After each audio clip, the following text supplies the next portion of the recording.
স্বল্পমেয়াদী সংস্কার চান তাহলে ডিসেম্বরে, আর যদি দীর্ঘমেয়াদী সংস্কার চান তাহলে জুনে। সংস্কারের আবার স্বল্পমেয়াদী কি দীর্ঘমেয়াদী কি? সংস্কার তো চলমান প্রক্রিয়া। আজকে আপনি যদি সংস্কার করছেন, সেটি 50 বছর পর সেটি আবার সংস্কার হতে পারে।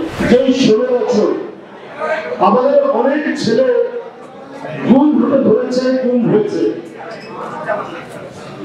যারা গুম হতে ধরেছিল এদের প্রায় 100 জন গুম হওয়া থেকে বেঁচেছে এই বিএনপি সাংবাদিকদের জন্য। এটা আমি নির্দ্বিধায় জানি বলতে পারি। রাত্রি 9টায়, রাত্রি 12টায়, রাত্রি 3টায় তাদেরকে ডেকে নিয়ে এসে বলেছি যে যুবদল অথবা ছাত্রদল অথবা স্বেচ্ছাসেবক দলের অমুক নেতা অমুক জেলা তাকে পুলিশ ধরে নিয়ে গেছে অথবা সাদা পোশাকধারীরা তুলে নিয়ে গেছে, তাদেরকে স্বীকার করছে না। এই দ্রুত এই কথাটি বলার ফলে এটি প্রশাসন এবং সারা দেশের মানুষ এটা জানতে পারে এবং তাতে অনেকটাই উপকার হয়েছে। এবং আমি আগেই বললাম যে কমপক্ষে 100 জন নেতা কর্মী বিএনপি এবং এর অঙ্গ সংগঠনের নেতা কর্মীদের জীবন নিরাপদ হয়েছে এই বিদেশ সাংবাদিকদের জন্য। শেখ হাসিনা অনেক টেলিভিশন দিয়েছিলেন, মালিক অধিকাংশের হচ্ছে আওয়ামী লীগের ফাঁসিবাদের দোষরদের। কিন্তু এই যে যারা সংবাদ কর্মী, যারা সাংবাদিক, এদের কাছ থেকে কিন্তু কিনেও নিতে পারে না এবং এরা সবাই আওয়ামী লীগের দোষর ছিল না। এরা জান প্রাণ দিয়ে ওই সময় কাজ করেছে।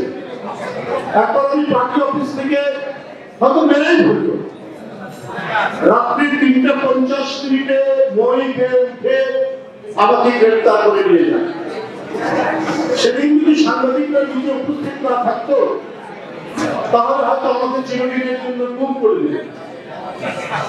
এই ছিল পরিস্থিতি। এই কারণে আমি আজকে যুবদল, ছাত্রদল, স্বেচ্ছাসেবক দল এদেরকে কৃতজ্ঞতা জানাই যে বিএনপির সাথে সাংবাদিকদের সাথে তারা আজকে ইফতার পার্টির আয়োজন করেছে। এটা বিএনপির দায়িত্ব।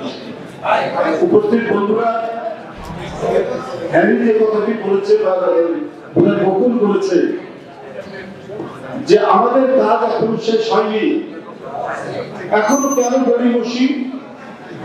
কদিন আগে নিশ্চিত করে বললেন যে ডিসেম্বরের মধ্যেই নির্বাচন হবে। আরো অনেক গুরুত্বপূর্ণ ব্যক্তি বলেছেন সরকারের।